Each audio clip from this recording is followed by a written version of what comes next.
O mundo, do jeito que a gente conhece, acabou de ganhar um prazo de validade, o ano de 2028. Enquanto muita gente ainda discute se a inteligência artificial é só um chat mais espertinho, os grandes arquitetos da tecnologia apertaram um botão de pânico. O Sam Altman, o nome por trás da OpenAI, avisou lá na cúpula de impacto da IA na Índia que uma inteligência artificial super avançada vai ser realidade em curtíssimo tempo. E olha, o choque não é só a data, tá? O choque é o impacto colossal que isso vai ter no mercado de trabalho, na nossa privacidade e na soberania de nações inteiras. Então, para entender o tamanho dessa transformação, a nossa pauta de hoje é a seguinte. Primeiro, o alerta de 2028. Segundo, o fim do piloto eterno. 3. A batalha pela soberania digital. 4. Privacidade e governança de dados. 5. O impacto físico e cognitivo. E, por último, o futuro na rota espacial. Vamos lá? Bom, começando pela parte 1, o alerta de 2028. Pensa comigo por um segundo. O que acontece quando as máquinas começarem a processar mais informações do que toda a humanidade junta? Porque a gente está entrando exatamente nessa fase. E não estamos falando de computadores ou calculadoras mais rápidas, não. É um poder de síntese e de resolução de problemas que vai muito além da biologia humana. E assim, isso não é um palpite de um fã de tecnologia. Essa é literalmente a visão do Sam Altman. Ele deixou claríssimo que para lidar com uma força desse tamanho, o mundo precisa de uma regulamentação urgente. Ele até sugeriu criar um órgão global, tipo uma agência internacional de energia atômica, sabe? Tudo para garantir que essa tecnologia ajude todo mundo de forma justa e, claro, não saia totalmente do nosso controle. E para entender o motor por trás dessa corrida absurda, dá só uma olhada nesse número: 850 bilhões de dólares. Esse é o valor de mercado que a OpenAI deve ultrapassar em breve, impulsionada por gigantes da tecnologia. O volume de capital fluindo para a infraestrutura de IA é algo que a gente nunca viu antes. Basicamente, estão asfaltando uma via expressa rumo a 2028. O que nos leva à parte 2, o fim do piloto eterno. E não precisa esperar até 2028 para ver as coisas mudarem, porque o mundo corporativo já sentiu o baque. Em janeiro de 2026, lá nas montanhas suíças, o Fórum Econômico Mundial de Davos mandou um recado direto e reto aos líderes globais. Acabou a fase de brincar de inovar. O tal do piloto eterno da IA morreu.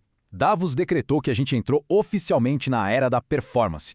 Ou seja, não dá mais para usar IA só para parecer moderno. O investimento tem que entregar valor concreto, cortar custo e botar dinheiro no caixa.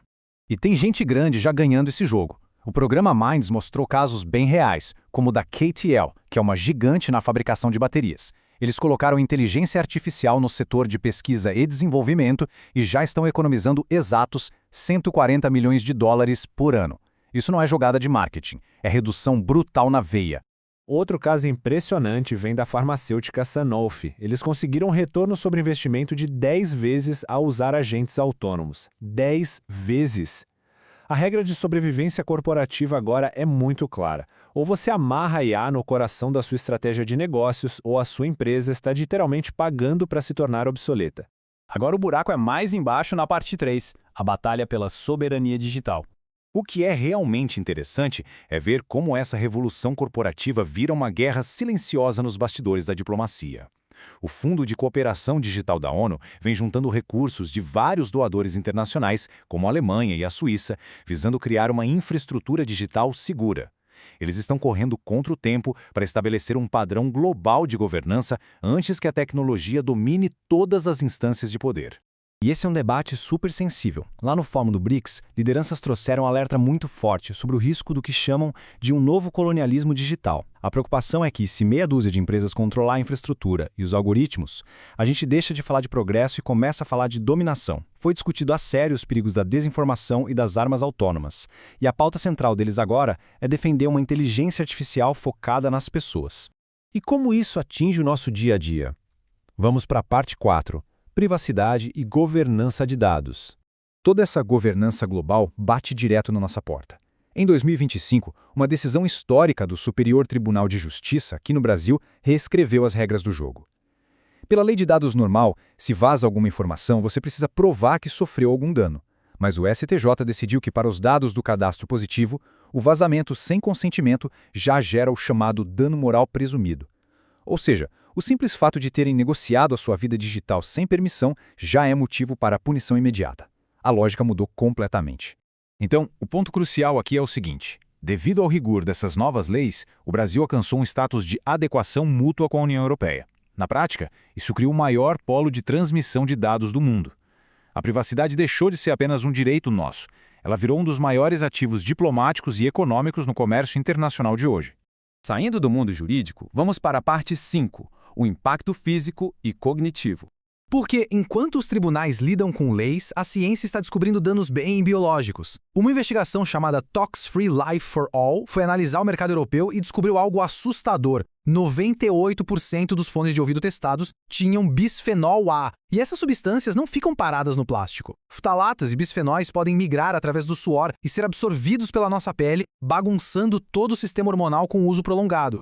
E o perigo não é só químico, tá? O lado neurológico também está sofrendo. Um estudo da Universidade de Macau expôs o que eles chamam de uso patológico. Sabe aquele consumo infinito de vídeos curtos? O famoso scrolling? Isso está criando uma dependência que atrofia nossa capacidade de concentração, principalmente nos mais jovens. O algoritmo meio que hackeia a nossa atenção para satisfazer necessidades que deveriam ser resolvidas no mundo real, o que acaba gerando falta de sono e níveis altíssimos de ansiedade. A ameaça ficou tão evidente que virou pauta de segurança em alto nível. No encontro recente do G7, líderes mundiais, incluindo a presidência francesa, defenderam fortemente a imposição de umidade mínima de acesso. A ideia é criar barreiras físicas e legais para tentar proteger a capacidade cognitiva e o desenvolvimento da próxima geração. E para fechar o nosso cenário, parte 6, o futuro na rota espacial. E essa parte ilustra perfeitamente as contradições do nosso tempo.